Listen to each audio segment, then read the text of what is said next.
से देखते ही मुझे आभास हो गया कि ये बालक वही है। हम उस लड़के से कहीं अधिक जानते हैं। वो लड़का हमारी जगह लेने की कोशिश कैसे कर सकता है? धार्मिक वीडियो सबसे पहले देखने के लिए हमारे चैनल को सब्सक्राइब करें और बेल आइकन दबाएं।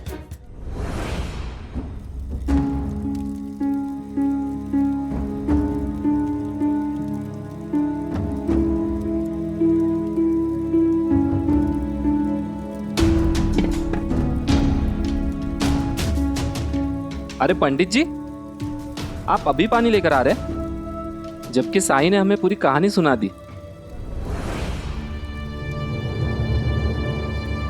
वो अंधेरे के कारण रास्ता भटक गया था। अफसोस कहानी नहीं सुन पाया। नुकसान तो मेरा ही हुआ। कोई बात नहीं, भजन अभी बाकी है। आप हम सबके साथ उसका आनंद लीजिए।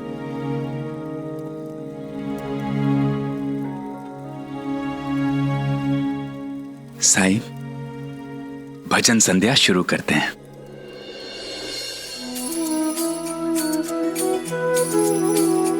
ओ हरि के नाम की चले निरंतर धुन, यूं ही मन में सुबह हो शाम। हरे कृष्णा हरे राम, हरे कृष्णा हरे राम।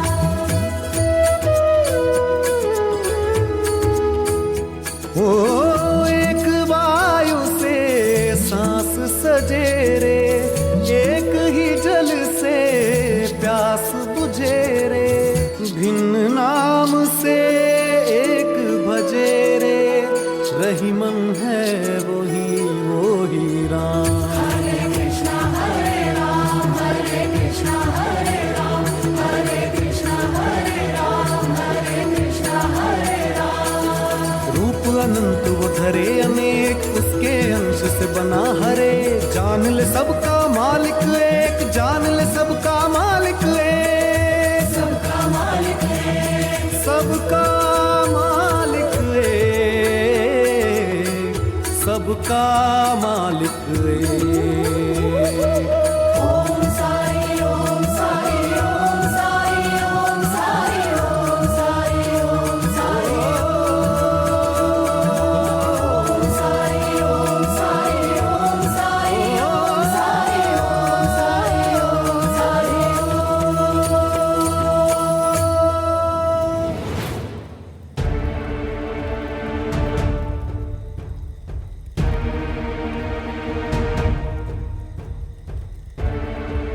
मैंने पहले ऐसा क्यों नहीं सोचा?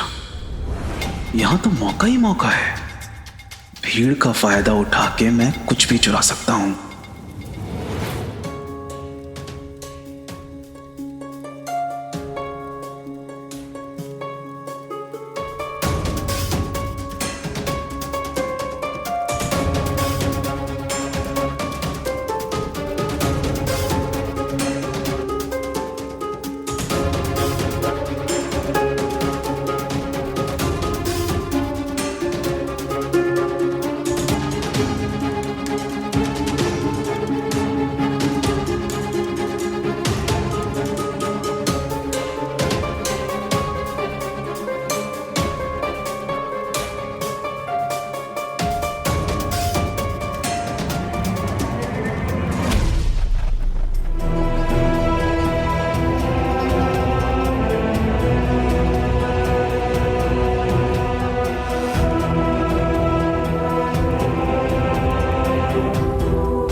काका, ये आप क्या कर रहे थे? मैंने कहा था ना आपसे, हम में से कोई भी साईं का झोला नहीं छूता।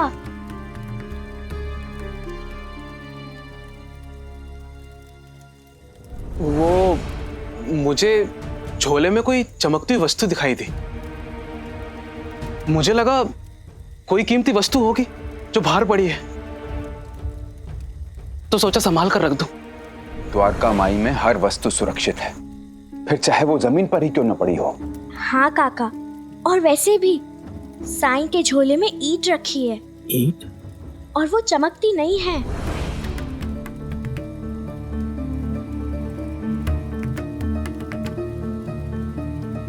ईंट? लेकिन मैंने देखा वो चमक रही थी।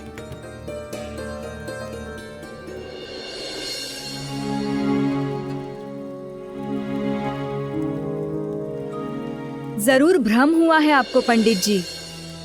साईं जब से शिरडी में हैं, तब से ये ईंट उसके पास है, और ये कोई साधारण ईंट नहीं है।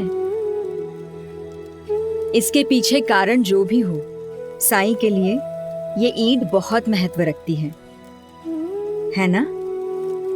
अपने आप को साईं इस ईंट से कभी दूर नहीं करता है।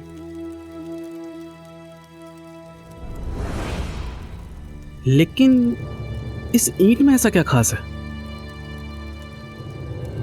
मैंने कितनी बार इसके पीछे की कहानी पूछी है साईं से, लेकिन हमेशा मुस्कुराकर बात टाल देता है।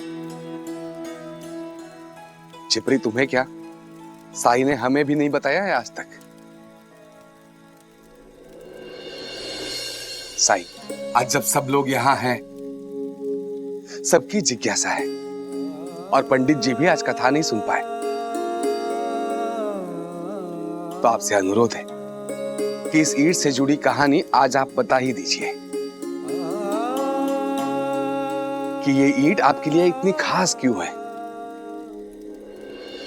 साईं, जब तुम छोटे थे, बाल योगी थे, तब से जानती हूँ तुम्हें।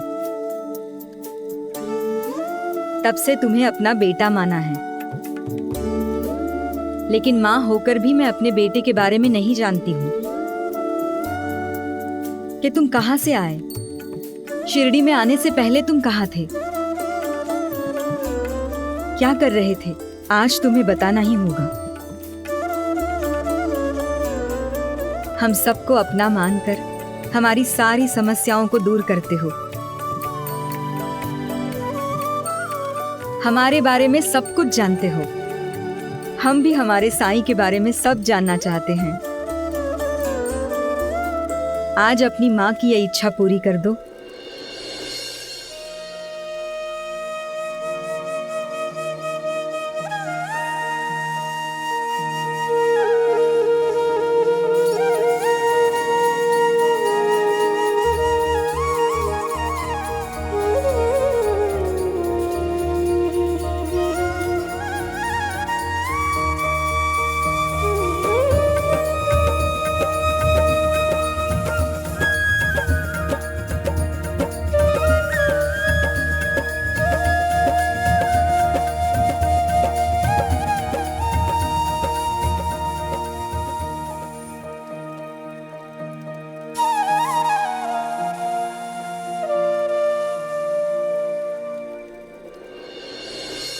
अपनी माँ की इच्छा को अस्वीकार करना ये मेरे लिए संभव नहीं है। इसलिए अपनी पहली स्मृति से शुरू करता हूं। मेरी पहली स्मृति, मेरे बचपन की स्मृति, स्मृति मेरे गुरु वेंकुशा की।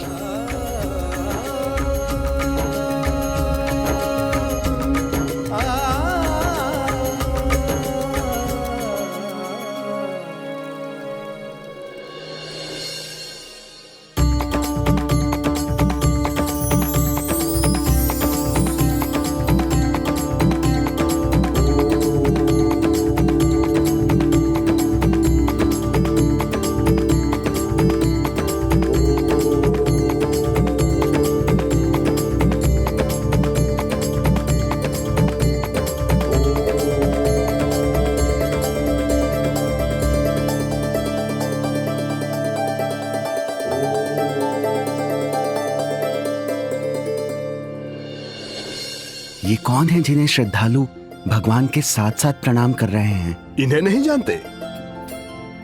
ये वेंकुशा हैं। इन्होंने खुद को ये नाम दिया हुआ है, भगवान वेंकटेश्वरा के सेवक वेंकुशा। साक्षात भगवान वेंकटेश्वरा का आशीर्वाद है इन पर। अच्छा? हाँ, कहते हैं एक बार उनके मन में कोई गलत विचार आया था, तो उन्होंने उस गलत विचार का पश्चाताप करने के लिए अपनी आंखों में सुई चुभोकर अपने आप को नेत्रहीन बना लिया था। हाँ?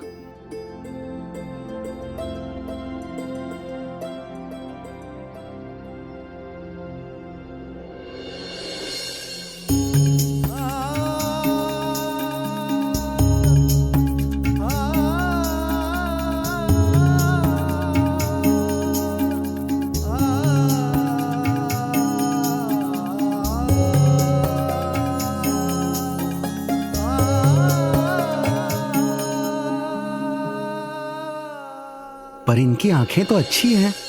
हाँ, उनकी भक्ति और साधना से प्रसन्न होकर स्वयं भगवान वेंकटेश्वरा ने उनकी आंखों की रोशनी लौटा दी।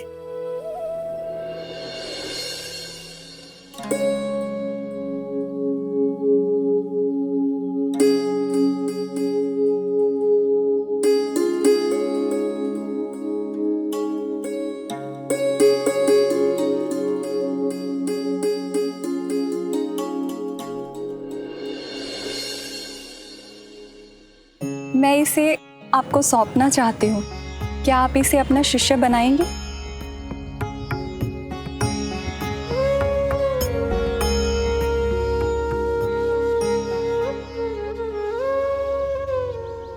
मुझे तुम्हारा ही इंतजार था।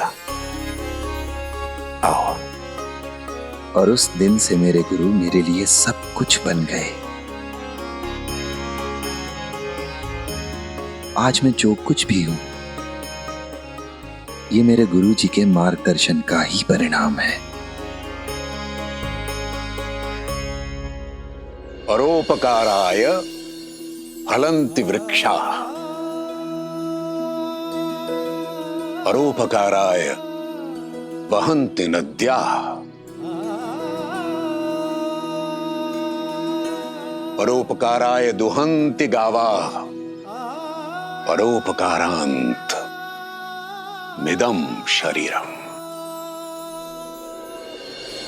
अर्थात परोपकार के लिए ही वृक्ष फल देते हैं, परोपकार के लिए ही नदियां बहती हैं, और परोपकार के लिए ही गायें दूध देती हैं।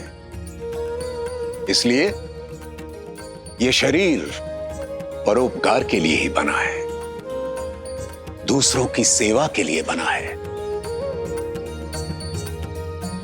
मैं चाहता हूं कि तुम सब इस श्लोक को याद करो और इससे सीख लो।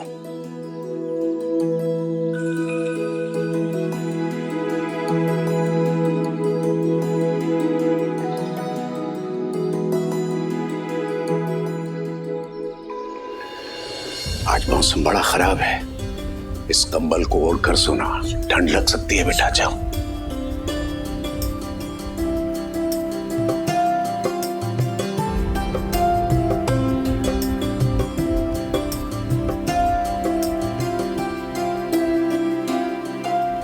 लेफ्ट।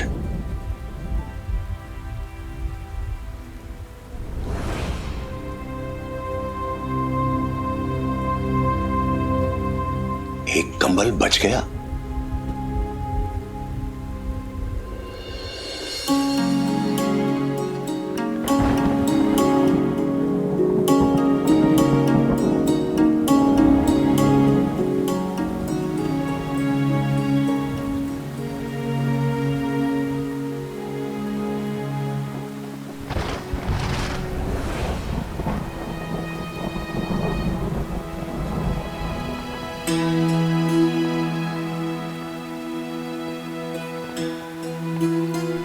तुम यहाँ क्या कर रहे हो बेटा?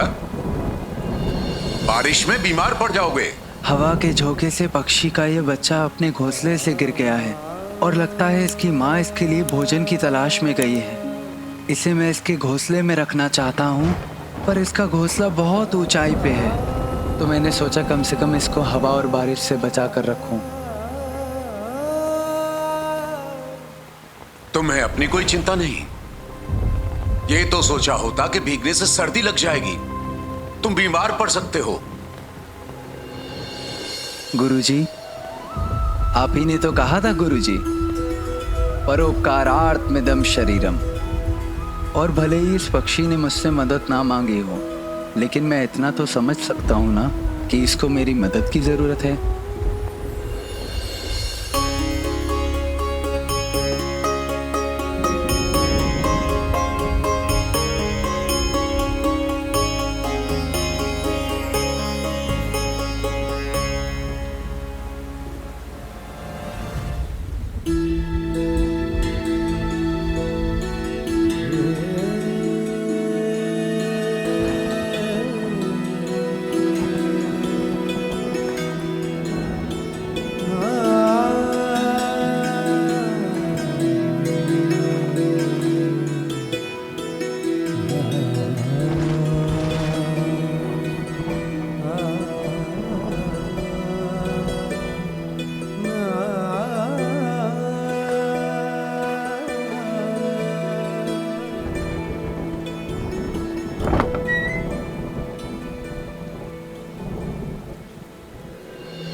गुरुजी मेरा बहुत ख्याल रखा करते थे। हमारे बीच में बहुत लगाव था, बहुत जुड़ाव था, और कई बार तो मुझे ऐसा लगा करता था जैसे मेरा और उनका जन्मों जन्मों का नाता है।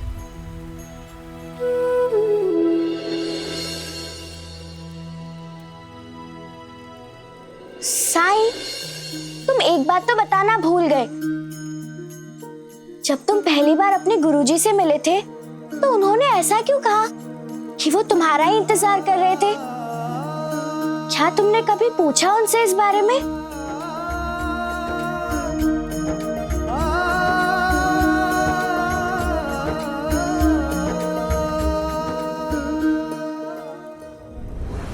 साईं, इतनी बड़ी बात बोलने के पीछे कोई ना कोई कारण तो जरूर होगा, है ना?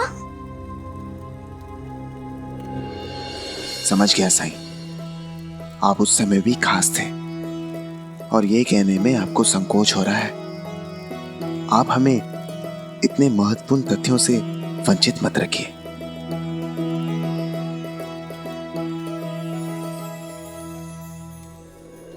उस समय भी किसी ने मेरे गुरुजी से यही सवाल पूछा था जो आज आप लोग मुझसे पूछ रहे हैं।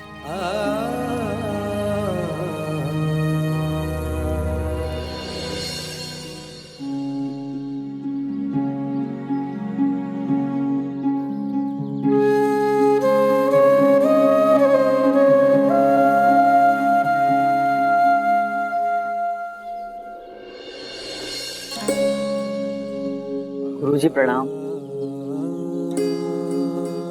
गुरुजी, मैंने महसूस किया है कि इस शिष्य के प्रति आपका बहुत लगाव है। बल्कि जब आप पहली बार उससे मिले थे तब मैंने आपको कहते हुए सुना था कि आप उसी का इंतजार कर रहे थे। एक बार मैं साधना में लीन था।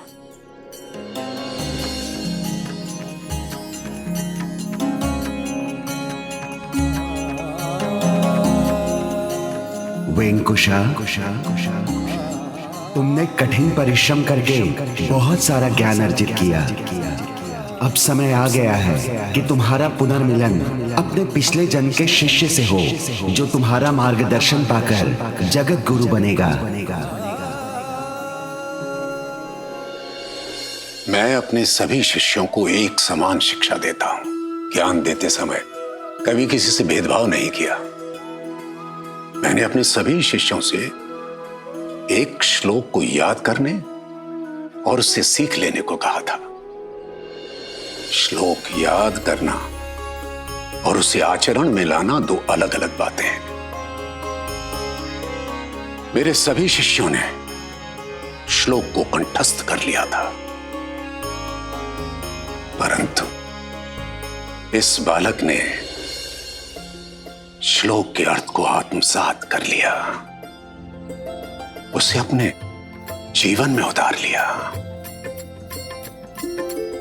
और इसे देखते ही मुझे आभास हो गया कि ये बालक वही है।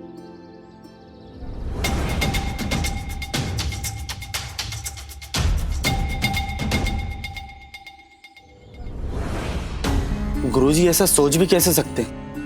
कल का आया हुआ लड़का हमसे बेहतर कैसे हो सकता है? हम यहाँ बरसों से उस लड़के से कहीं अधिक जानते हैं। वो लड़का हमारी जगह लेने की कोशिश कैसे कर सकता है?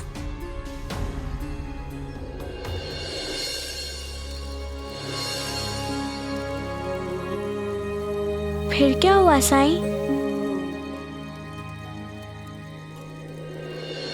मंशा और परिश्रम से जीवन में सब कुछ हासिल होता है, शिक्षा भी, ज्ञान भी। तुम केवल उतना ही प्राप्त करते हो जितना चाहते हो। कभी नहीं सोचना चाहिए कि शिक्षा समाप्त हुई, हमने सब कुछ सीख लिया। सीखना एक सतत प्रक्रिया है, अंतिम सांस तक चलती रहती है।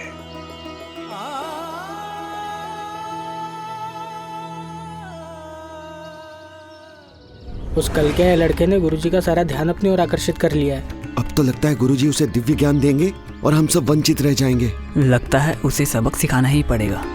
उसे उसकी जगह दिखानी ही पड़ेगी।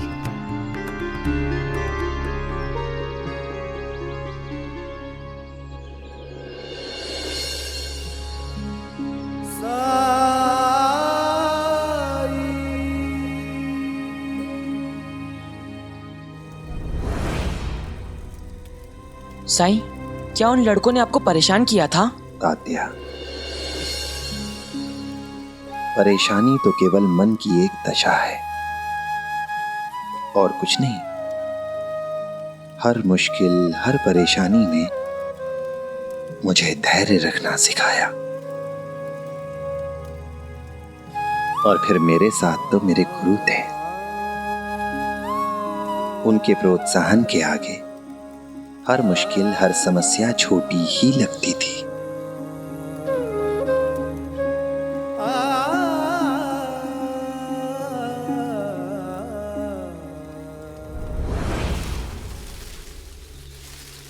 जरा उधर तो देखो, किसी ने भी नहीं कहा साफ सफाई करने के लिए, लेकिन ये गुरुजी के लिए दिखावा करने में सबसे आगे रहता है। यही दिखावा कर करके गुरुजी की नजरों में ऊपर उठ गया और हमें नीचे गिरा दिया उसने। तो फिर प्रतीक्षा किस बात की? चलो चलो।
ये तो थकने का नाम ही नहीं ले रहा है, लेकिन हम थक गए।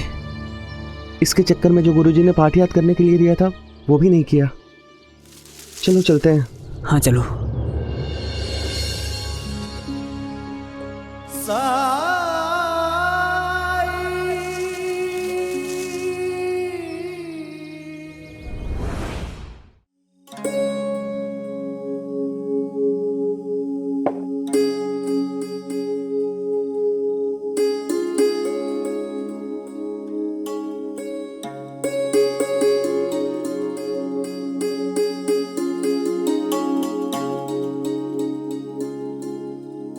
आराम करो।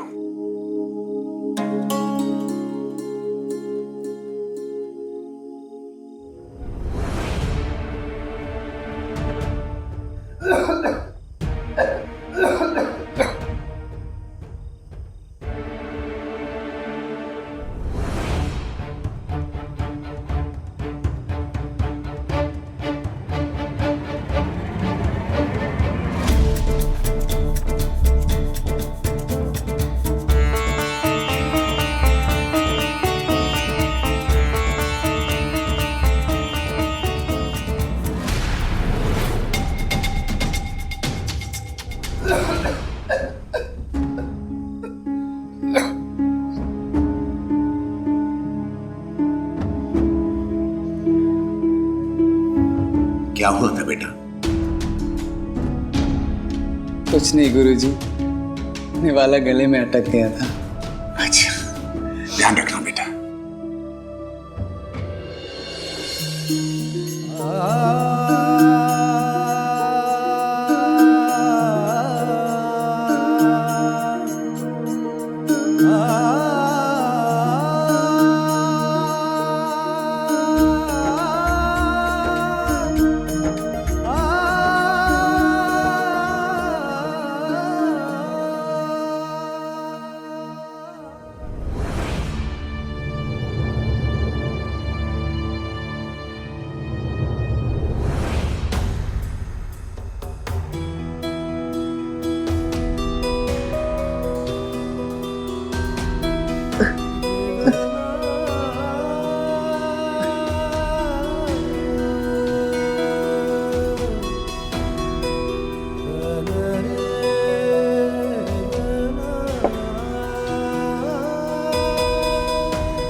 उठ बेटा।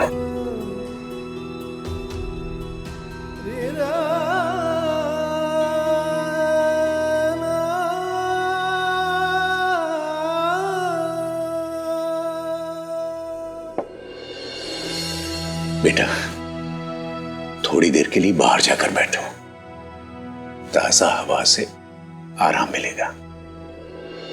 उस रात गुरुजी ने मुझे चांद सितारों, ग्रह नक्षत्रों के बारे में बताया। ये भी बताया कि इतनी दूर होने के बाद भी हम कैसे उनसे जुड़े हुए हैं, कैसे वो हमें प्रभावित करते हैं। गुरुजी से उस ज्ञान को पाकर, उनके साथ समय बिताकर मैं उन शिष्यों को मन ही मन धन्यवाद कह रहा था, क्योंकि उनके कारण ही तो मुझे ये अवसर मिला था। मैं ज्ञान पाना चाहता था और वो ईश्वर तरह तरह से मुझे ज्ञान प्राप्ति के अवसर दे रहा था। साईं, बुरी परिस्थितियों में भी शांत रहना, स्थित प्रज्ञ रहना कोई आपसे सीखे, इसीलिए तो आप सबसे अलग है। लेकिन साईं, आप ही तो कहते हैं ना कि अन्याय का प्रतिकार करना चाहिए, फिर आपने ऐसा क्यों नहीं किया?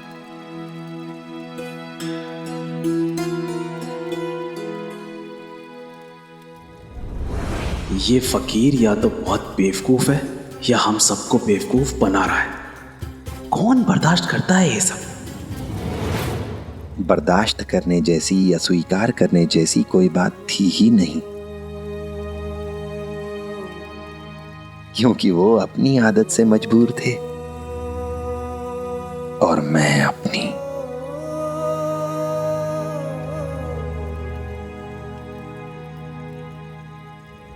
लेकिन साईं, क्या आपके गुरुजी ने कभी भी हस्तक्षेप नहीं किया?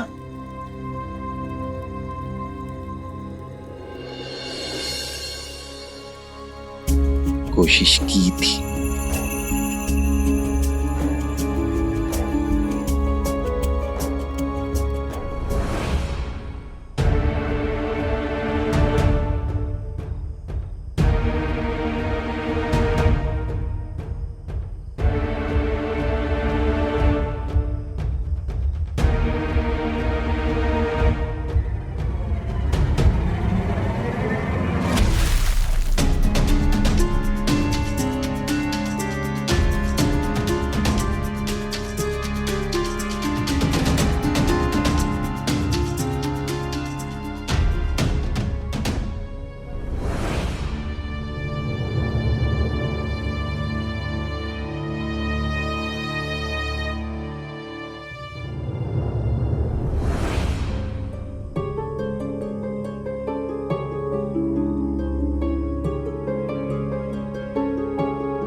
जानते हो, कुछ भी खुद ब खुद नहीं बदलेगा।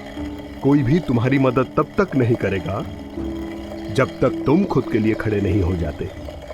खुद के लिए खड़े होने की ज़रूरत तो तभी होगी ना जब मैं किसी से परेशान हूँ, दुखी हूँ और मुझे ना तो कोई परेशानी है ना किसी से कोई शिकायत। तुम कहते हो तो सच ही होगा, लेकिन अगर कुछ है तो तुम मुझे बता सकते हो।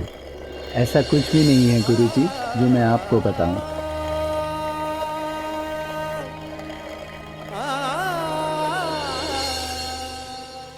साईं, अगर तुम्हारे जगह मैं होती ना तो मैं गुरुजी को जाकर सब कुछ सच बता देती ताकि वो एक एक की अकल ठिकाने लगाते।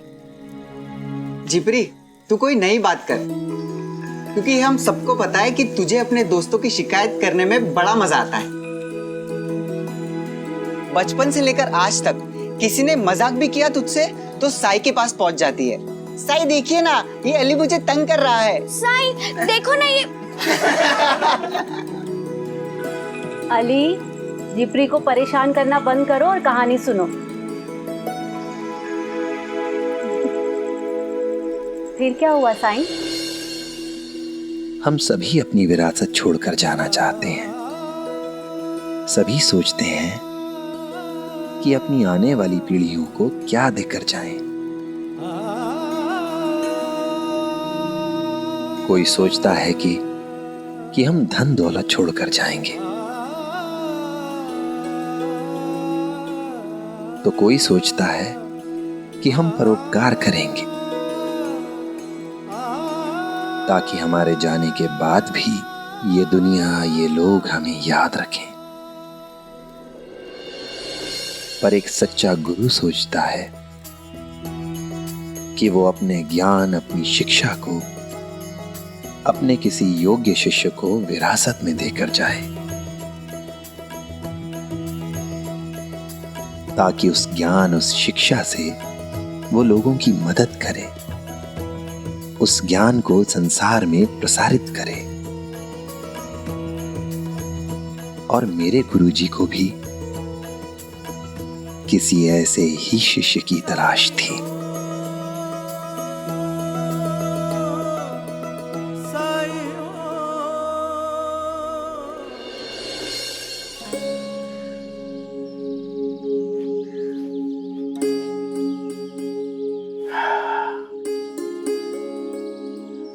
बच्चों, आ जाओ, सब आओ। मैं जितना ज्ञान शास्त्रों के माध्यम से तुमको दे सकता था मैंने दिया, लेकिन कुछ ज्ञान शास्त्रों के परे है और उसका पात्र केवल वही हो सकता है जिसमें उस ज्ञान का सदुपयोग करने का सामर्थ्य हो।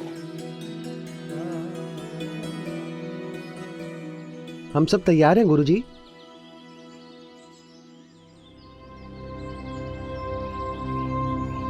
क्या तुम ज्ञान पाना नहीं चाहते? मुझे नहीं पता गुरुजी कि मैं उस ज्ञान के योग्य हूँ भी या नहीं।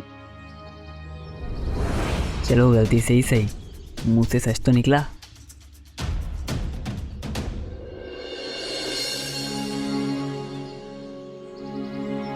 वो मैं तय करूंगा कौन योग्य है और कौन नहीं। वो कैसे गुरुजी? मैं तुम सबसे एक सवाल पूछूंगा। अब तक तुमने शास्त्रों और धर्म ग्रंथों का अध्ययन किया, उससे ज्ञान अर्जित किया, लेकिन सिर्फ पढ़ना और उसकी कहानियां याद रखना पर्याप्त नहीं है। तुम्हें यह भी पता होना चाहिए कि अपने ज्ञान का अपने जीवन में कैसे उपयोग किया जाए। तो अब तक तुमने जो पढ़ा है, समझा है, जाना है, उसके आधार पर यह बताओ कि इस दुनिया में सबसे मूल्यवान और सबसे महत्वपूर्ण क्या है? बहुत आसान सवाल है गुरुजी। इसका उत्तर शास्त्र है, क्योंकि वो हमें जीने की राह दिखाता है। गलत। मैं उस मूल्यवान और महत्वपूर्ण चीज के बारे में पूछ रहा हूं जिसके बिना सारा ज्ञान व्यर्थ है।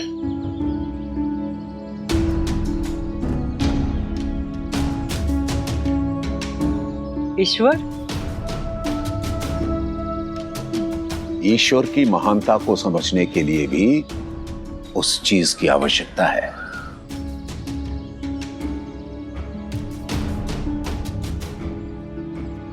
माँ?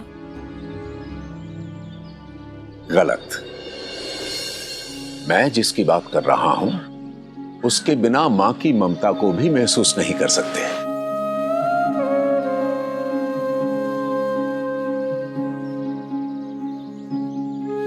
इसे कोई सिखा नहीं सकता, लेकिन यह मेरे द्वारा सिखाई गई सभी चीजों से अधिक कीमती है।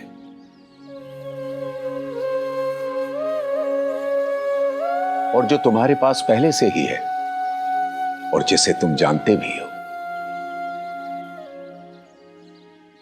अगर मेरा ज्ञान चाहिए तो बताओ क्या है वो जिसके बारे में मैं बात कर रहा हूं?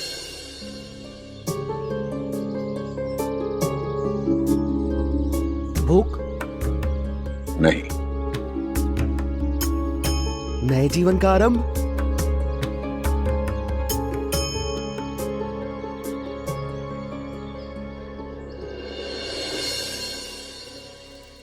और तुम सब्जी काटते रह गए, है ना? लेकिन मुझे यकीन है उस प्रश्न का उत्तर तुम जरूर जानते होंगे। क्यों?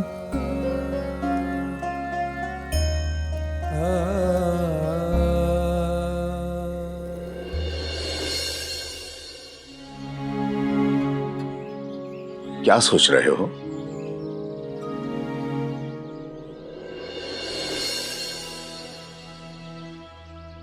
अपने गुरु भाइयों के बारे में, इसलिए सब्जी काटने बैठ गया।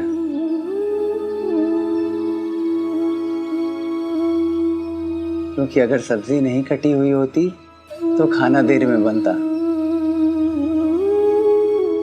और बेवजह सबको भूखा रहना पड़ता।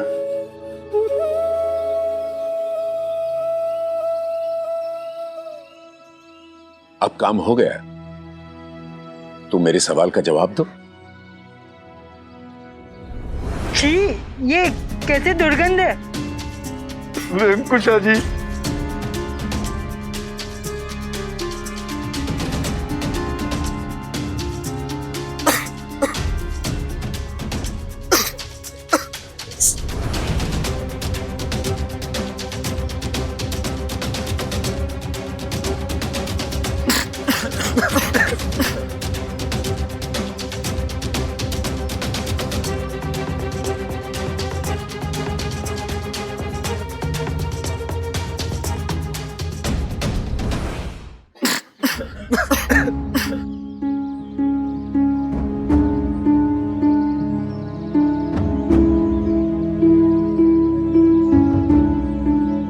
रुको।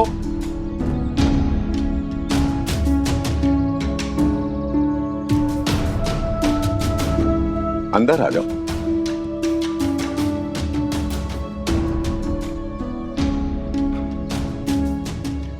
संकोच मत करो, अंदर आओ।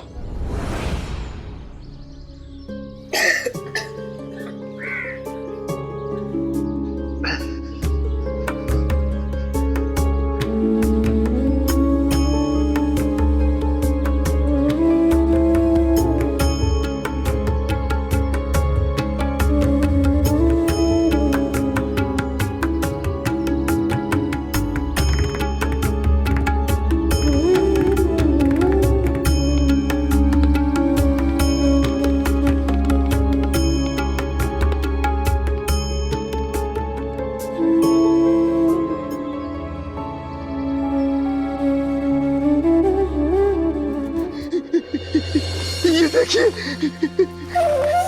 ये देखिए।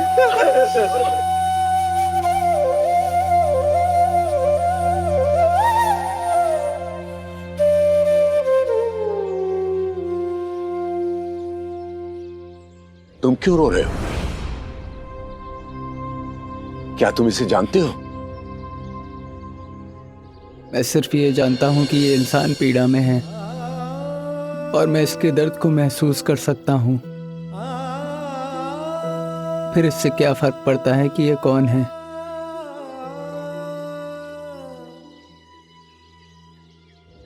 क्या तुम इससे सहानुभूति इसलिए रखते हो कि ये गरीब है, या इसकी हालत पर तरस खाकर तुम्हें रोना आ रहा है? गुरुजी, मैं कौन होता हूँ किसी पे तरस खाने वाला?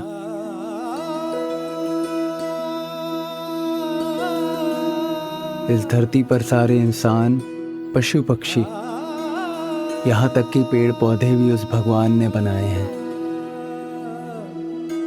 और हम सब उस परम पिता की संतान हैं। इस ब्रह्मांड में ईश्वर द्वारा बनाई गई कोई भी चीज बदसूरत या दूसरे दर्जे की कैसे हो सकती है? ईश्वर की नजर में हम सब एक समान हैं, एक जैसे हैं। तो फिर किसी के बारे में राय बनाने वाले या किसी को परखने वाले हम कौन होते हैं?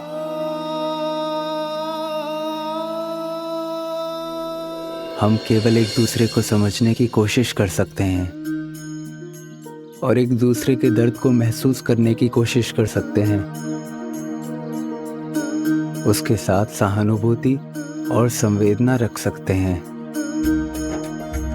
सारी बातों का निचोड़ यही है कि हर इंसान मेरे जैसा है, बस नाम अलग है।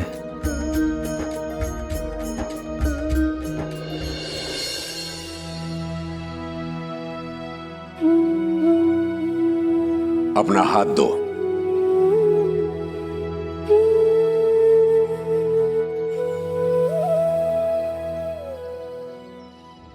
गुरुजी, आप उसे छू कैसे सकते हैं? नहीं, नहीं वेंकुशा जी, यदि मेरे कारण आपको ये रोग लग गया तो मैं अपने आप को कभी माफ नहीं कर पाऊंगा वेंकुशा जी। पहले तो तुम ये सोचना छोड़ दो कि इस बीमारी के कारण तुम किसी से कम हो। तुमने देखा इस बालक ने कितनी खूबसूरती से लोगों के बीच की समानता को बताया। अंतर लोगों की सोच में है, लोगों के दिमाग की उपज है। हाथ दो।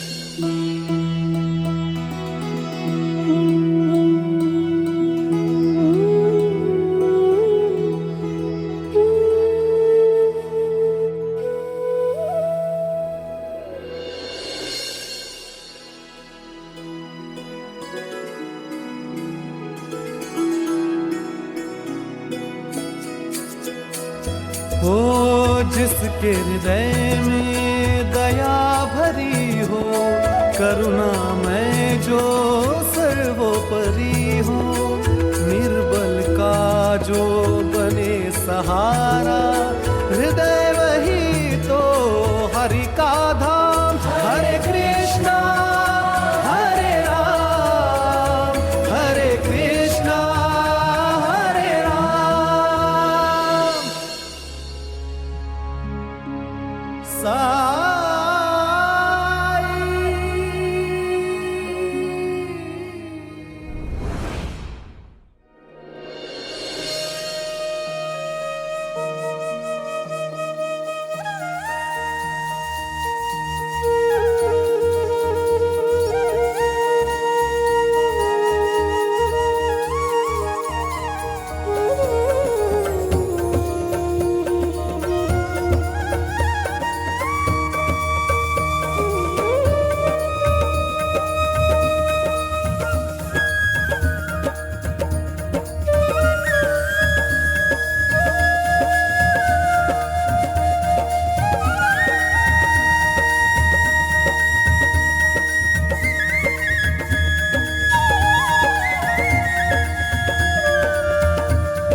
वेंकुशा जी, आपका बहुत बहुत शुक्रिया, आपका बहुत बहुत शुक्रिया।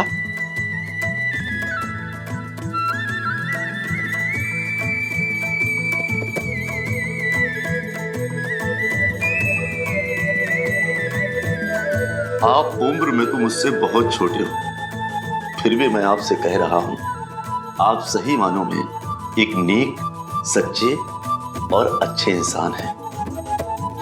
वरना इस जमाने में दूसरे के दर्द को कौन समझता है।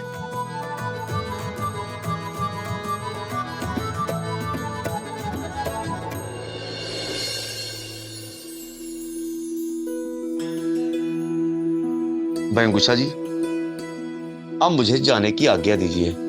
मैं आपका और इस बालक का सदैव आभारी रहूंगा।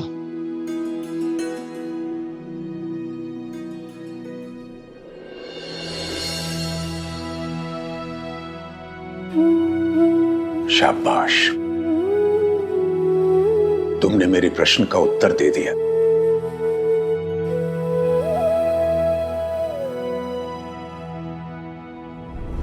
लेकिन गुरुजी, इसने एक शब्द तक नहीं कहा आपके इस सवाल के जवाब में। शब्दों से नहीं, उसने अपने कर्मों से उत्तर दिया है। संवेदना सबसे कीमती चीज है। ईश्वर हमें शक्ति, माता पिता, जीवन मित्र, रिश्तेदार हमें खुशियां देते हैं, इसलिए उनसे प्यार करना स्वाभाविक है। लेकिन जो इंसान किसी पराई का दर्द न समझ सके वो किसी भी ज्ञान को नहीं समझ सकता, क्योंकि बिना संवेदना के किसी ज्ञान को पाना और उसका सही उपयोग करना संभव ही नहीं है। यह इंसानी जिंदगी का पहला पाठ है और इसे बिना जाने कोई भी जीवन में आगे नहीं बढ़ सकता। ये सबसे बड़ा सच है। सभी श्लोकों, सभी पुस्तकों और विभिन्न शास्त्रों से भी बड़ा है। ये बालक, ये ही वो बालक है जो इसे समझ सका। यही कारण है जब तुम सब लोग मुझसे ज्ञान प्राप्त करने के लोभ में मेरे सवाल का उत्तर देने की कोशिश कर रहे थे, ये वहां निस्वार्थ भाव से बैठा हुआ तुम सबके बारे में सोच रहा था। सब्जी काटता रहा ताकि तुम्हें भूखा न रहना पड़े। और जब तुम सबने एक रोगी को देखकर उससे घृणा की तो इसने उसके दर्द को महसूस किया, उस पे तरस नहीं खाया, उसके दुख को दूर करने में लग गया।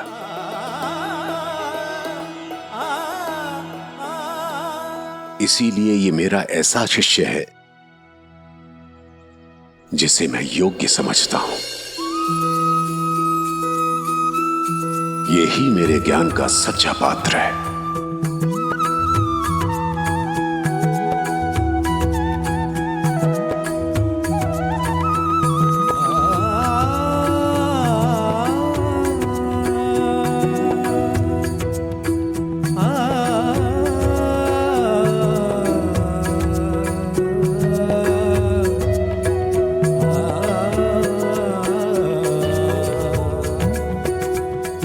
गुरुजी, मुझे आशीर्वाद दीजिए कि मैं इस ज्ञान का उपयोग लोगों की भलाई के लिए कर सकूं। मैं जानता हूं मेरी शिक्षा का तुम सारी दुनिया में प्रसार करोगे। जब मैंने तुम्हें पहली बार देखा था तभी मुझे इस बात का एहसास हो गया था।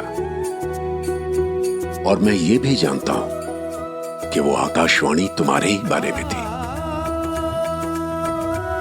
इतने बरस तुम यहां रहे और हर मौके पर मुझे सही साबित करते रहे।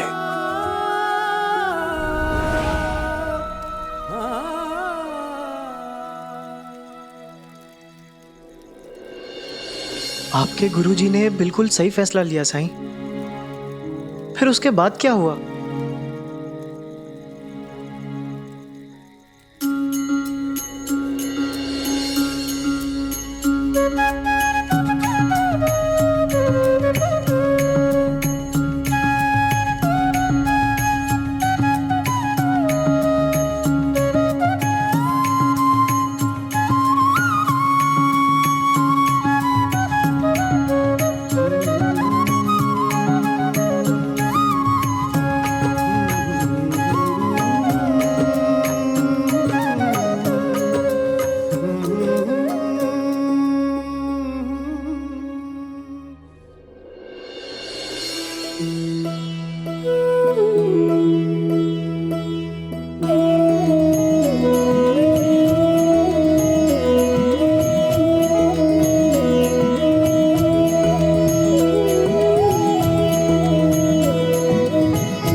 आज तुम्हारा अंतिम पाठ है। आज के बाद मैं तुम्हें कुछ नहीं सिखाऊंगा। मेरी एक बात याद रखना, अपनी जड़ों को कभी मत भूलना। अपना हाथ आगे करो।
वो सारा ज्ञान मैंने तुम्हें दे दिया जो मेरे पास था, जो मैं जानता था।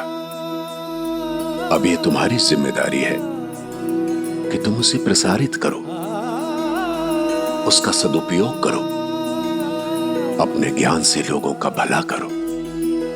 और ये निर्णय भी अब तुम्हें ही लेना होगा कि तुम अपने कर्म, अपने जीवन से लोगों को क्या संदेश देना चाहते हो।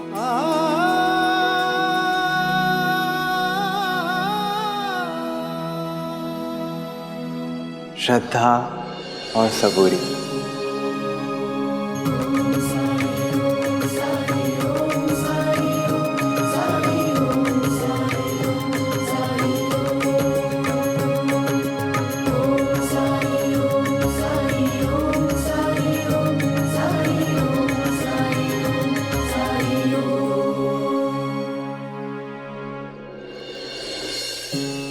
और इस तरह मेरे गुरु ने मुझे सब कुछ सिखाया,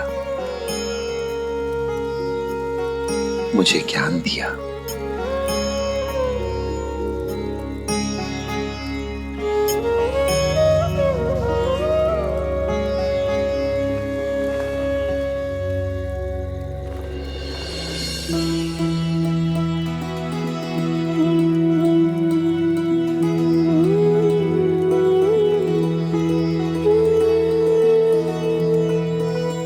और ये ईंट भी दी मुझे।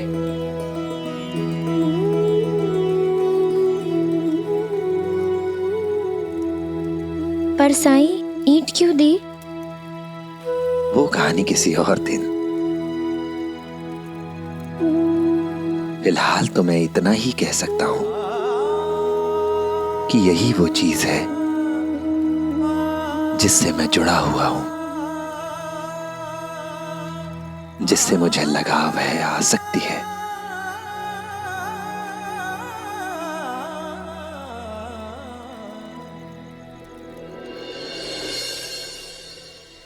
देखा, आज फिर साई ने कितनी आसानी से बात टाल दी।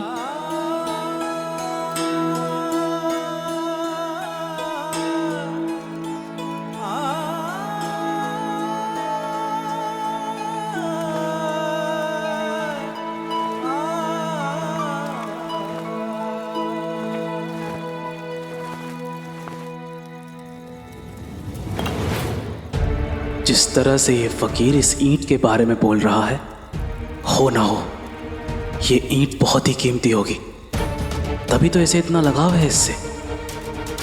शायद अंदर कुछ भरा हुआ हो, तभी तो वो चमक रही थी। अब तो बाकी सब बाद में, सबसे पहले मुझे इस ईंट तक पहुंचना होगा।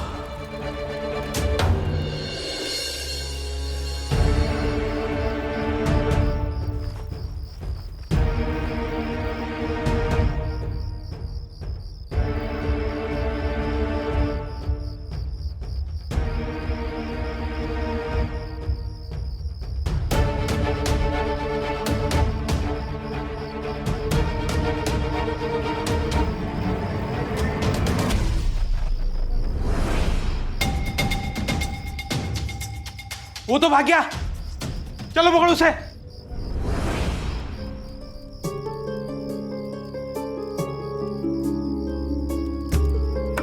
मुझे अभी किसी जरूरी काम से बाहर जाना होगा।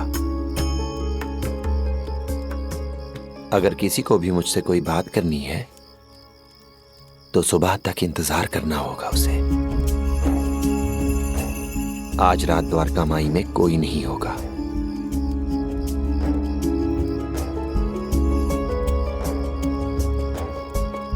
साईं, इतनी रात को मैं आपके साथ चलता हूं। नहीं राणो जी, मुझे अकेले ही जाना होगा। लेकिन साईं, अचानक कहाँ? लौटकर बताऊंगा पायजामा। अभी आप सब जाइए। तकदीर मेरे साथ है। आज रात यहाँ कोई नहीं होगा। आज रात के बाद ये ईंट भी यहाँ नहीं होगी। ठीक है साईं, जैसे आप कहें। अब आज्ञा दीजिए। राम जी भला करें।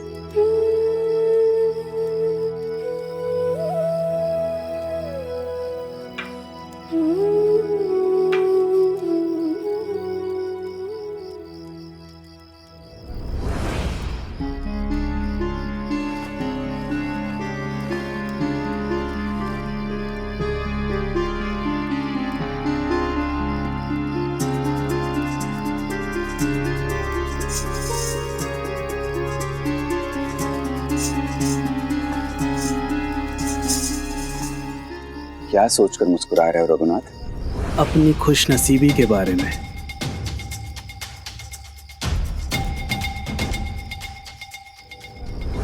खुशनसीबी की साईं से मिल सका। उनके बचपन की कहानी उनके मुख से सुन पाया। इस संदर्भ में तो हम सभी खुशनसीब हैं। हमारे साईं हैं ही ऐसे, इनकी परछाई जिस पर भी पड़ी उसका उद्धार ही हुआ।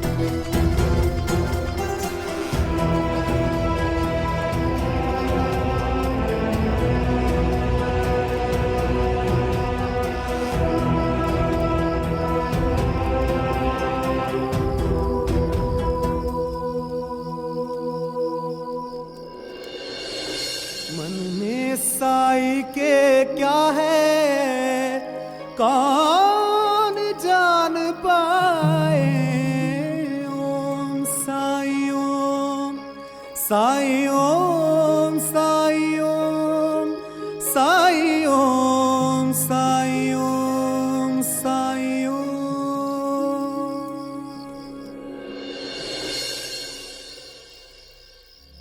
मुझे तो नींद ही नहीं आ रही बाबा, साईं की कहानी सुन के बस उन्हीं के बारे में सोच रही हूँ। मैं भी यमुना,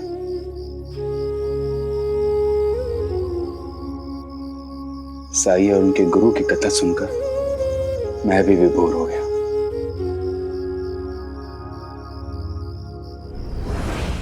कब सोएंगे ये लोग?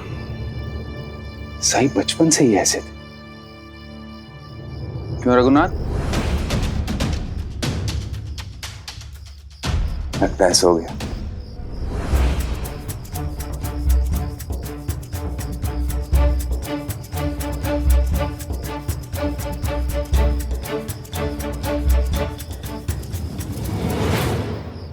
अच्छा, मार्तन कहाँ है? वो अंदर है।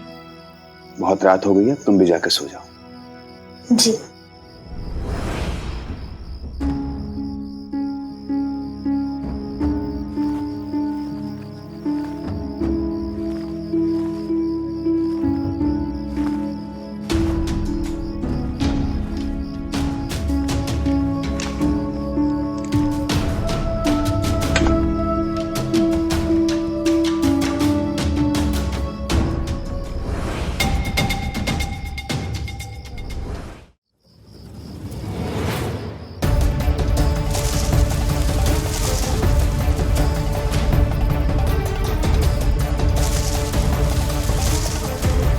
पूरा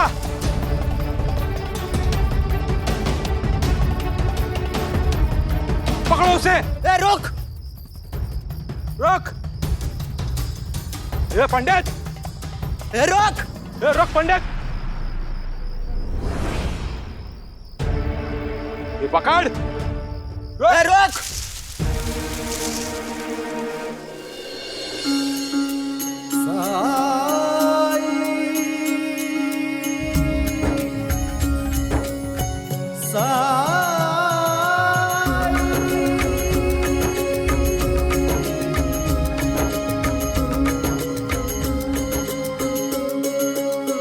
अरे ये अंधेरा कैसे हुआ? एक तो इस अंधेरे के कारण कुछ दिखाई नहीं दे रहा है। अगर वो भागने में सफल रहा ना तो सरदार हमें मार डालेगा। नहीं भाग पाएगा वो, सामने घना जंगल है, उसे कैसे पार करेगा? सुबह होने से पहले या तो भटक जाएगा या किसी जंगली जानवर का शिकार बन जाएगा। हम लोग यहीं रुककर इंतजार करते उसका। एक तो अंधेरा, ऊपर से जंगली जानवरों का डर। बरसों आपकी सेवा की है प्रभु, मेरी मदद करो। हे बजरंगबली, मेरी रक्षा करो। ओ जब कठिनाई छाई तू ही याद आया, भटके राही को तूने रास्ता दिखाया, तूने भक्तों का बेड़ा पार लगाया, तेरी महिमा। ये चंद्रमा की रोशनी अचानक कैसे वापस आ गई? साई ओम साई ओम साई ओम साई ओम साई ओम।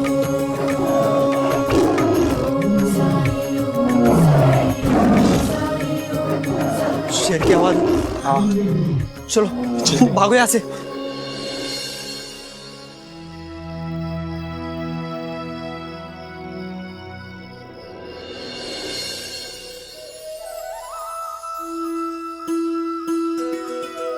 साईं,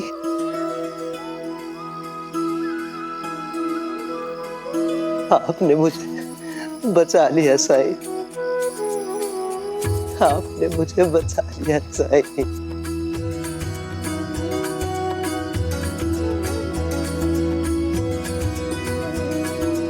चलिए यशवंत जी, हनुमान मंदिर को आपकी जरूरत है।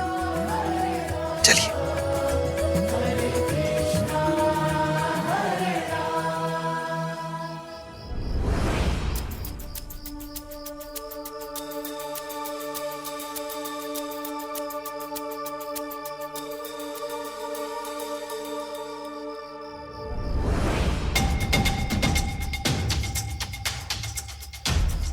अरे बाप रे, पता ही नहीं चला कब आग लग गई।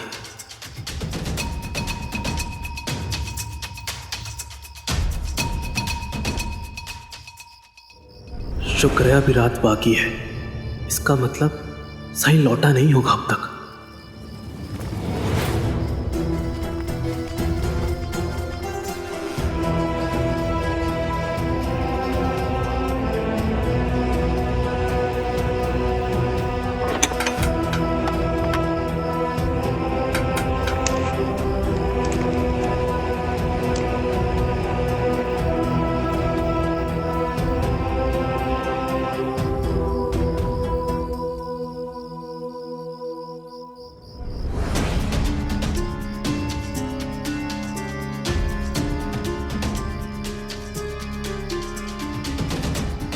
इतनी तेज रोशनी कहां से आ रही थी?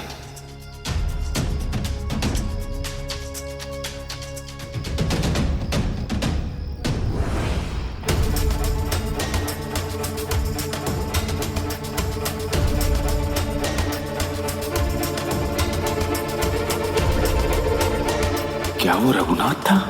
लेकिन इतनी रात को वो कहां जा रहा है?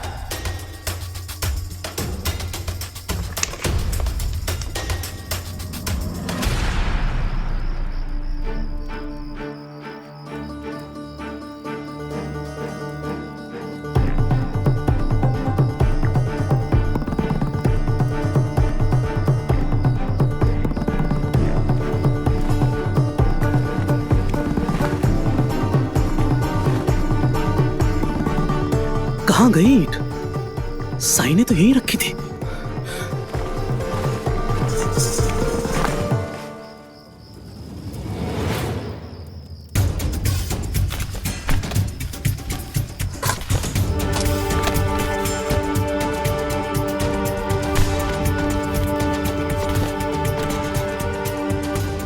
शायद साईं उसे अपने साथ ले गया हो।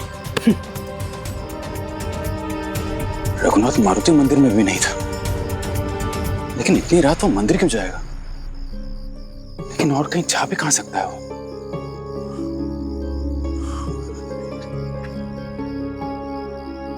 इतनी तेज रोशनी कहां से आई थी? चलो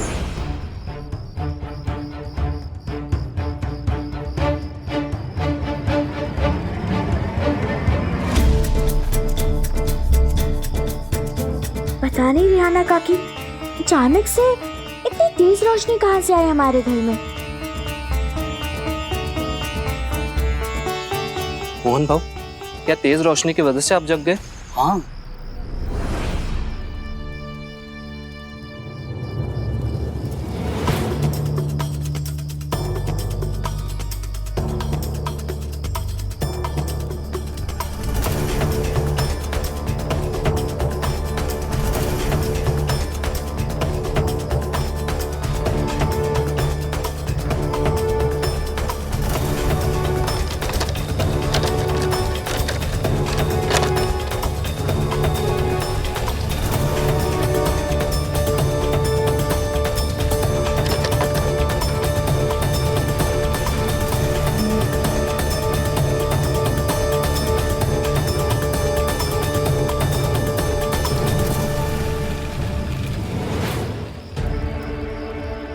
इससे पहले कि कोई यहाँ आए, यहाँ से निकल जाने में ही मेरी भलाई है।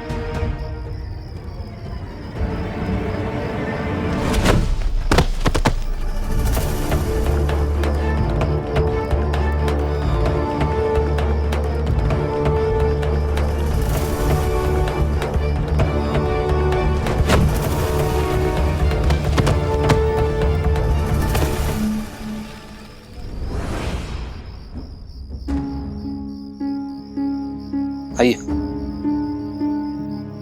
राणू जी, क्या आपने भी वो रोशनी?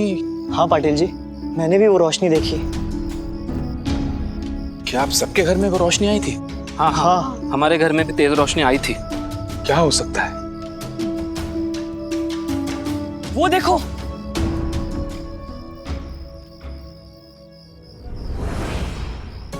वो रोशनी द्वारका माई की तरफ से आ रही है।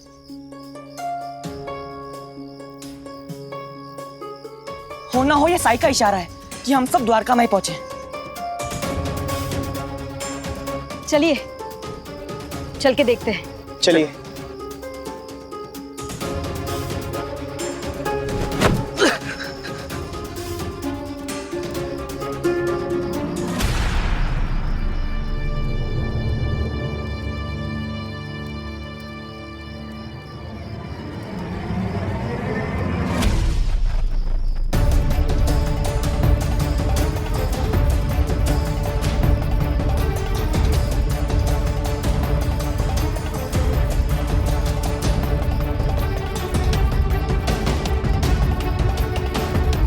तुम यहाँ इसलिए आए थे?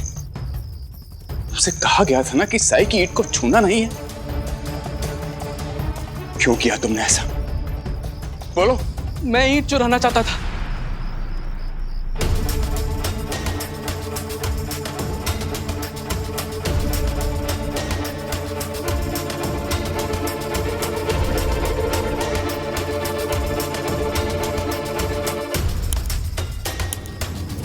नीच! ईंट चुराने का ख्याल भी तुम्हारे मन में कैसे आया? साई अपना पूरा जीवन दूसरों की मदद करके बिता रहे हैं और तू उनका सामान चुराएगा?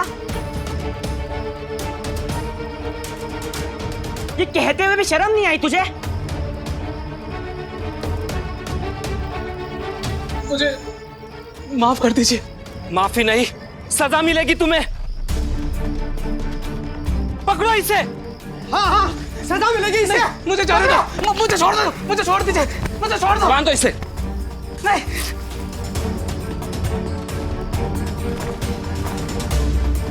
छोड़ दो मुझे।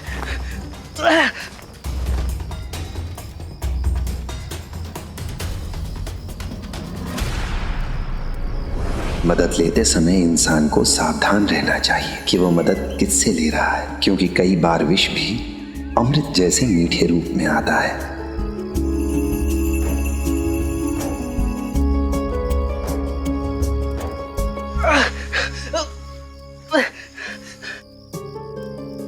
मेरे विश्वास का तूने ये सिला दिया।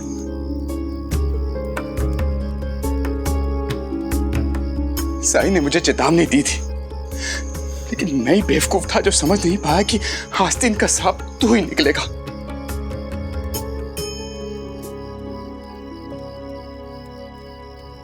गलती सिर्फ आपकी नहीं है मालसापति जी,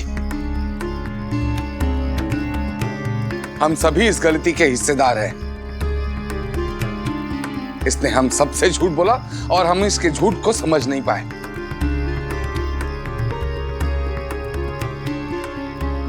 इस आदमी को परख नहीं पाए। इसने हमारे साथ में छल किया है। इसकी इतनी धुलाई करनी चाहिए कि ये अपने जीवन में दोबारा चोरी करने की हिम्मत ना करे। हाँ, कूट दो इस दुष्ट को। मारो। नहीं।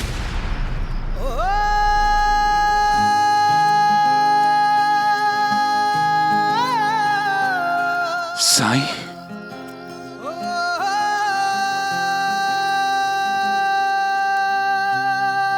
कोई इस पर हाथ नहीं उठाएगा।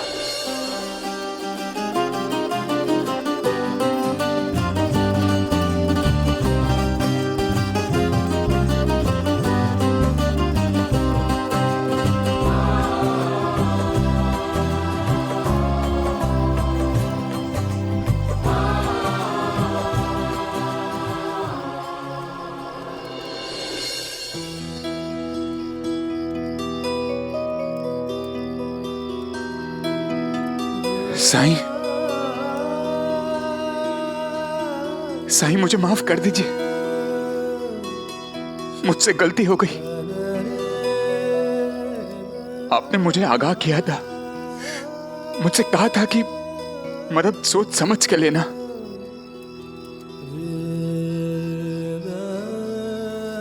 लेकिन मैं ही मूर्ख था जो नहीं समझ पाया। नहीं मालसापति जी, आपकी कोई गलती नहीं है।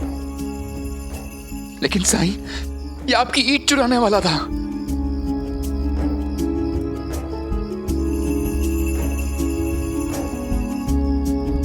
लेकिन चुरा तो नहीं पाया ना।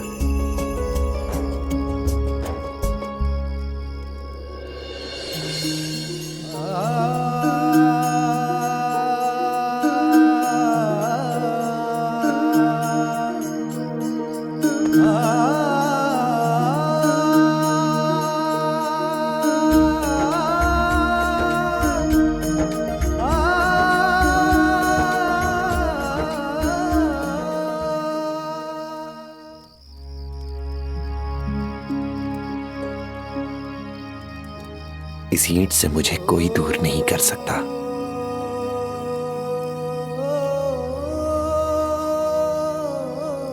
कोई नहीं। लेकिन साईं, इसने अपराध किया है, पाप किया है। पंडित होकर ईंट चुराने की कोशिश की है रघुनाथ ने। महालसापति जी,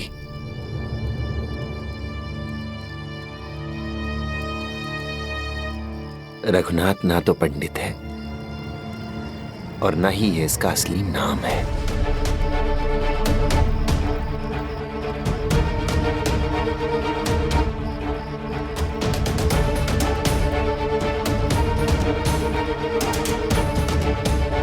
इसने जो कुछ भी कहा है झूठ कहा है।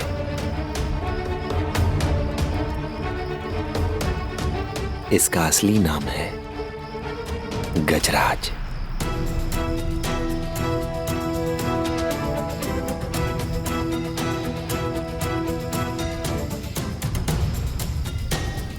डाकू गजराज।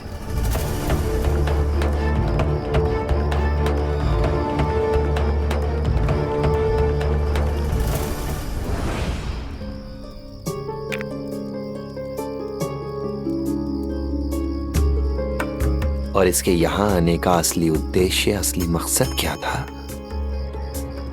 यह आपको यशवंत जी बताएंगे।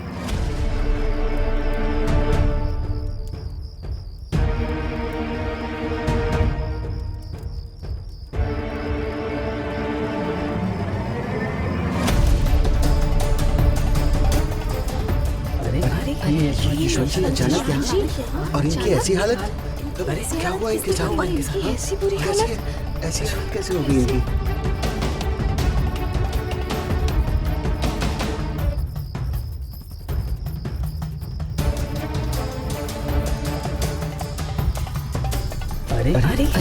यशवंत जी अचानक यहाँ और इनकी ऐसी हालत, क्या हुआ इनके साथ? ऐसी बुरी हालत, ऐसी कैसे हो गई इनकी?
कीजिए।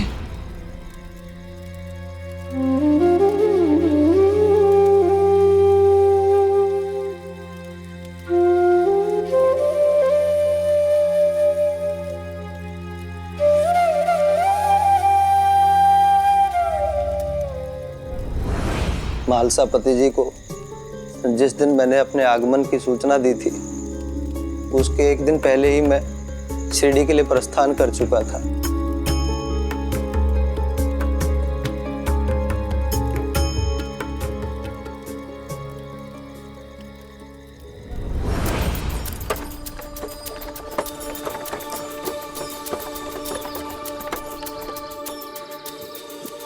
क्या हुआ इसे? वो हम लकड़ी काट रहे थे, तभी अचानक मूर्छित होकर ही गिर पड़ा। इसे किसी वैद्य के पास ले जाना होगा। पास की नदी से जाके पानी लेके आना। जी जी जी पंडित जी जी।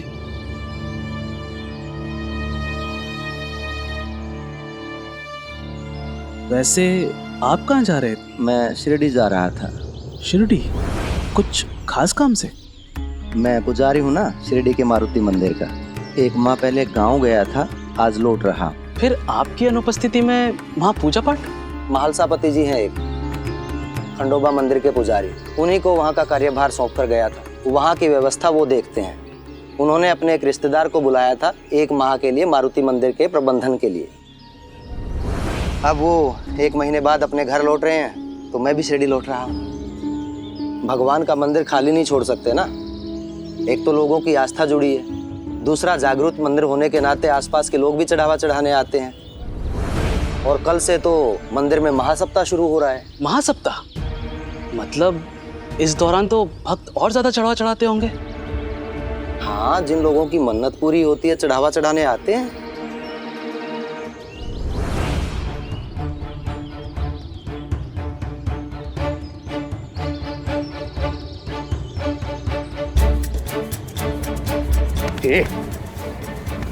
कौन हो, क्या कर रहे हो? छोड़ो मुझे। हाँ हाँ चले जाना, लेकिन जिस मकसद से हम यहाँ आए हैं उसे तो पूरा करने दो। छोड़ो छोड़ो मुझे, छोड़ दो। मैंने क्या किया है? कर क्या रहे हो? छोड़ो मुझे।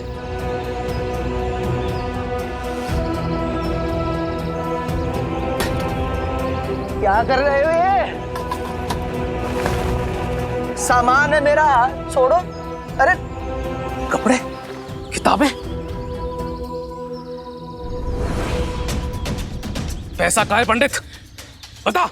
मेरे पास पैसे कहाँ से आएंगे? मैं पुजारी हूँ, लोगों की दान दक्षिणा पे जीता हूँ। ए पंडित, झूठ मत बोल। अभी तो तूने बताया कि मंदिर में बहुत चढ़ावा आता है। इसका मतलब तू तो बहुत अमीर पंडित हुआ। हाँ, वो सारा चढ़ावा मंदिर का होता है, उस पर मेरा कोई निजी अधिकार नहीं है। मतलब जो भी चढ़ावा आता है वो सबका सब मंदिर में होता है। सरदार, अब इसका क्या करें? इसे यहाँ से ले चलो। कहाँ लेके जा रहे हो मुझे? कहाँ लेके जा? छोड़ो, छोड़ो मुझे, छोड़ो मुझे, छोड़ो। पंडित जी,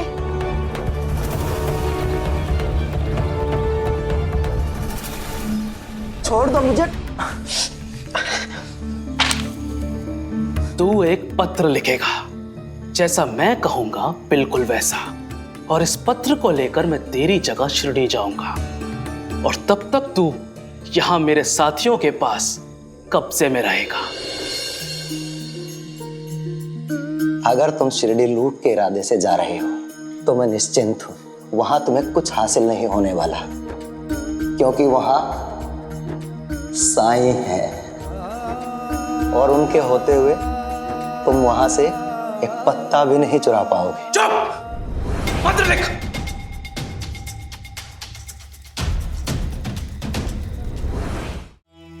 आपने मुझे बचा लिया साईं। नहीं यशवंत जी, बचाने वाला तो वो मालिक है, मैं तो सिर्फ माध्यम हूं। और वो आपकी रक्षा क्यों नहीं करता? इतने बरसों तक आपने उसकी सेवा की है, उसकी आराधना की है, उसकी भक्ति की है। ये कैसे संभव है? इसका मतलब इस साईं के पास जादुई शक्तियां हैं। इसका मतलब अब तक जो जो मेरे साथ हुआ उसके पीछे आपका हाथ था। हनुमान जी के जिस कड़े को चुराकर मैंने छिपा दिया था उसे मंदिर वापस लाने वाले आप थे। और वो गहने, जब आप सबको कहानी सुना रहे थे तब मैं चुपके से मारुति मंदिर गया था ताकि देवीदास जी के दिए हुए गहने चुरा सकूं, लेकिन मैं असफल रहा क्योंकि वो गहने मूर्ति से चिपक गए थे। मतलब वो भी आप ही ने किया था? मतलब मंदिर से भी चोरी करने की कोशिश की? अब तो इसे बिल्कुल माफ नहीं करेंगे, मारो इसे। रुक जाओ तात्या, हिंसा किसी भी पाप की सजा नहीं हो सकती। मैंने गजराज के हर प्रयास को इसलिए विफल किया क्योंकि मैं नहीं चाहता था कि गजराज और पाप करे, इसके पापों की संख्या और बढ़ जाए। ये अपने पापों का प्रायश्चित कर मुक्ति पाएगा। हाँ, मुझे क्या करना है और क्या नहीं, इसका फैसला करने वाले तुम कौन होते हो? गजराज, तुमसे पाप हुए हैं, पर तुम एक बहुत संस्कारी, बहुत अच्छे परिवार से ताल्लुक रखते हो। तुम्हारे माता पिता ने तुम्हें बहुत अच्छे संस्कार दिए हैं। अपने बाबा को याद करो गजराज। उन्होंने तुम्हें जो अच्छी बातें बताई हैं उन्हें क्यों भूल रहे हो तुम?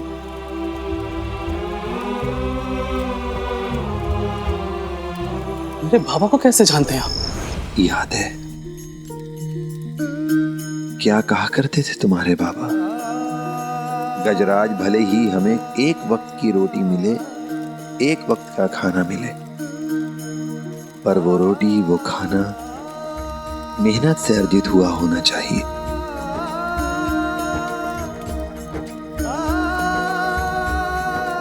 याद है?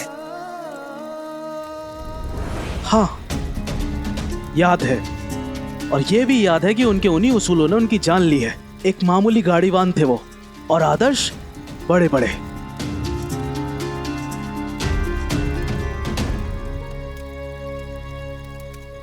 बाबा, जो लोग किराए का मोल भाव करना नहीं जानते, उनसे अधिक किराया वसूलना कोई गलत बात नहीं है। गलत है गजराज। मैंने कितनी बार कहा कि बिगर मेहनत के एक पैसा भी पाप है, हराम है। आपकी मनमानी नहीं चलेगी। आप जैसा किराया वसूलते हैं उससे ज्यादा वसूलिए। हमारे यहाँ पर ऐसा नहीं होता। हम कभी भी पैसा ज्यादा नहीं लेते, मेहनत की खाते हैं। आप समझने की कोशिश कीजिए। मैं तुम्हें समझा रहा हूँ, आज के बाद ऐसा नहीं होना चाहिए।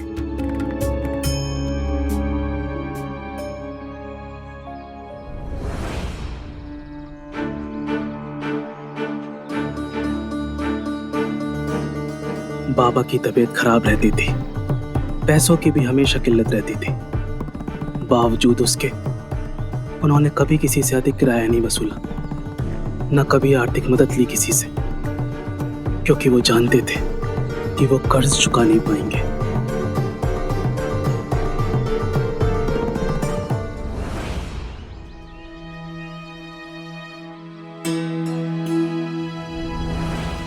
और पैसों की तंगी के कारण बाबा का इलाज हम करा नहीं सके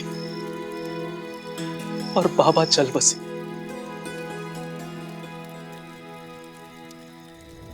बाबा की जिंदगी से मैंने सबक लिया कि उनकी तरह मर मर के मुझे काम नहीं करना। उनकी ईमानदारी, खुददारी से जो कुछ भी उन्हें हासिल हुआ वही मुझे हासिल होगा। लेकिन मुझे गरीबी और तंगहाली में रहना गवारा नहीं था। मैंने फैसला किया कि जैसी जिंदगी मेरे बाबा ने मेरी आई और मेरी बहन को दी है, वैसी जिंदगी मैं उन्हें कभी नहीं दूंगा।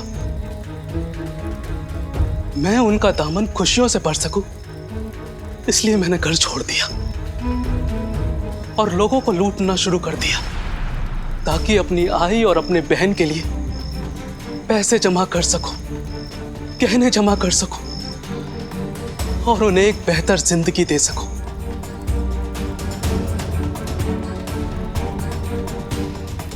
पर दे नहीं सके तुम।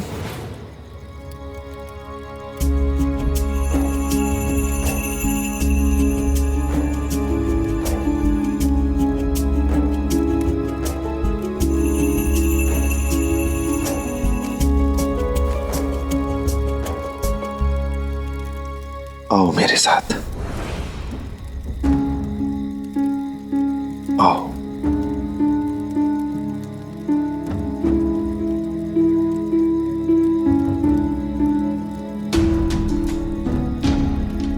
इसमें देखो,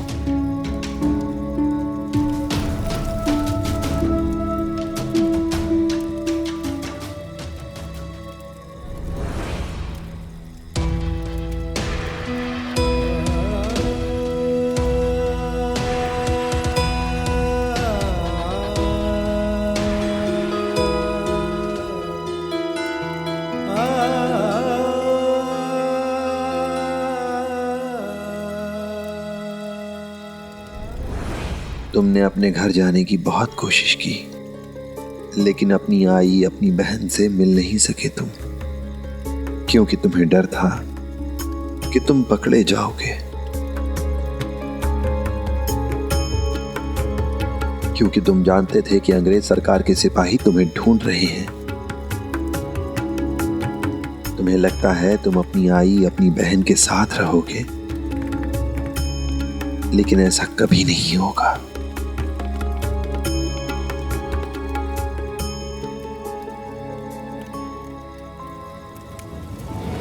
होगा, एक दिन जरूर होगा।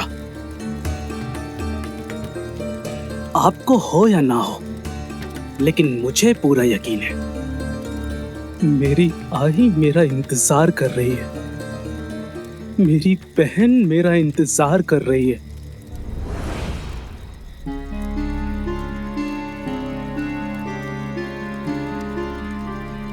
तुम्हें यकीन है तो खुद देख लो।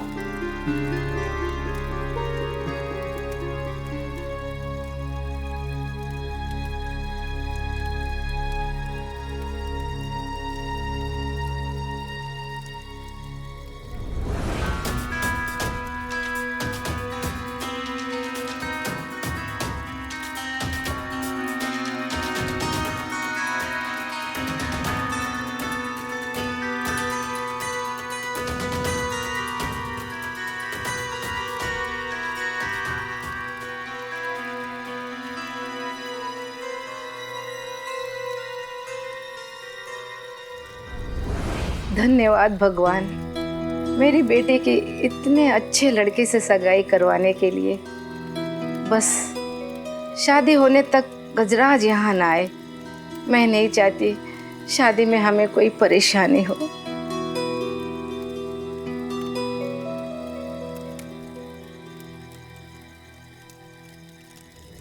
क्या सोचा था तुमने कि तुम्हारी आई, तुम्हारी बहन हमेशा तुम्हारा इंतजार करती रहेंगी?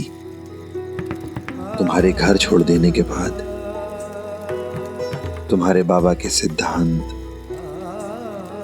उनके आदर्श ही उनका सहारा बने। इज्जत से जीने के लिए तुम्हारी आई ने कपड़े धोने का काम शुरू किया।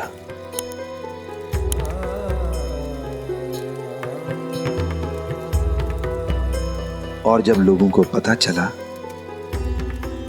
कि इतने ईमानदार, इतने अच्छे ब्रिजमोहन काका की पत्नी मुसीबत में है, तो सब उनकी मदद करने के लिए आगे आ गए।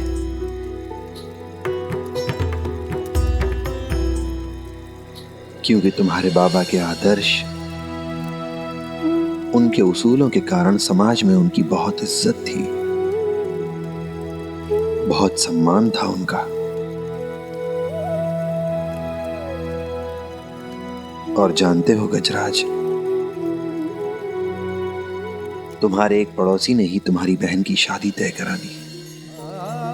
अब तुम खुद ही बताओ, कौन सा रास्ता बेहतर है, तुम्हारे बाबा का या फिर तुम्हारा?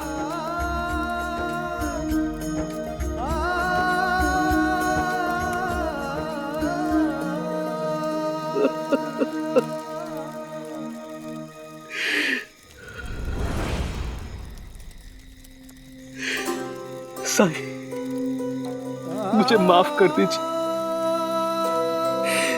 मैं अपने पापा की सजा भुगतने के लिए तैयार हूं साईं। मुझे सजा मिलनी ही चाहिए, मिलनी ही चाहिए मुझे सजा। अब मेरा इंसाफ आप और गांव वाले ही करेंगे।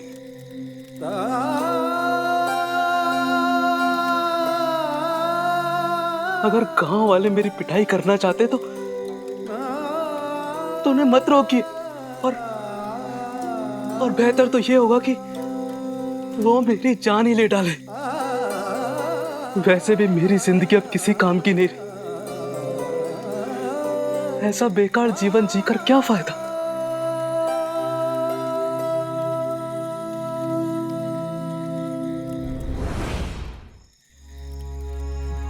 गजराज, अगर तुम्हें ये लगता है कि गांव वालों के मारने पीटने से या तुम्हारी जान ले लेने से तुम अपने पापों से मुक्त हो जाओगे, तो ऐसा नहीं है। ये केवल तुम्हारा भ्रम है। सजा के डर से अपराधी अपराध करना छोड़ दे, ऐसा नहीं होता है। पापों से मुक्ति का केवल एक ही मार्ग है, प्रायश्चित। कठिन है, समय लगेगा, पर इसके अलावा कोई दूसरा रास्ता नहीं है।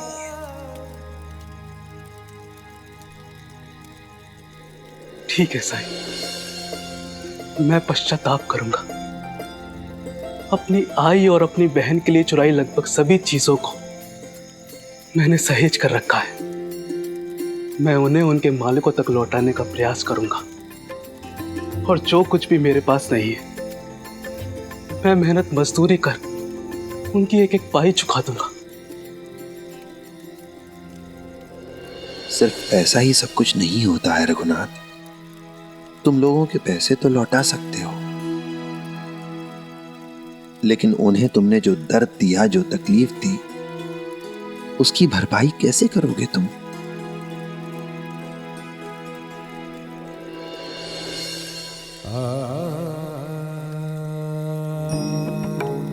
यशवंत जी से धन, दौलत, रुपया, पैसा कुछ नहीं लूटा तुमने, लेकिन इतने दिनों तक उन्हें बंदी बनाकर रखा।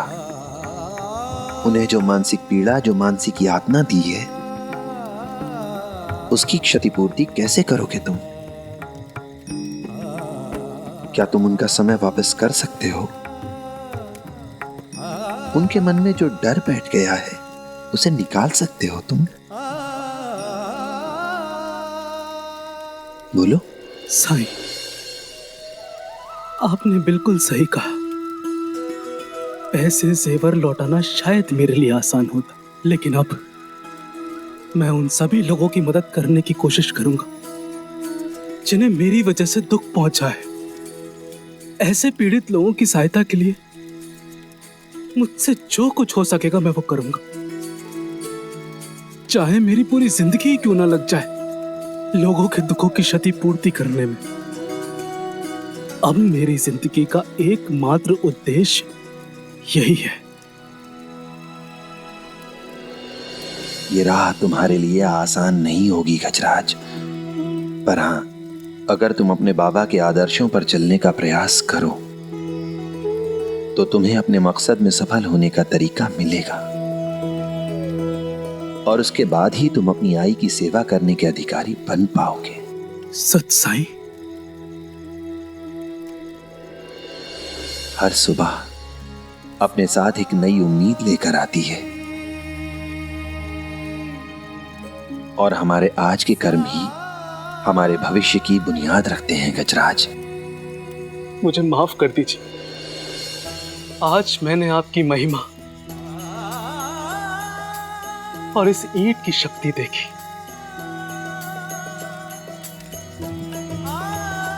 भाईसा काकी ने बिल्कुल सही कहा था, ये ईंट कोई साधारण ईंट नहीं है। साईं, इससे पहले कि मैं पश्चाताप करने के लिए यहां से प्रस्थान करूं, मैं आपसे इस ईंट की कहानी सुनना चाहता हूं। आप ही ने कहा था ना, फिर किसी दिन। आज तो नया दिन भी है और नई सुबह भी।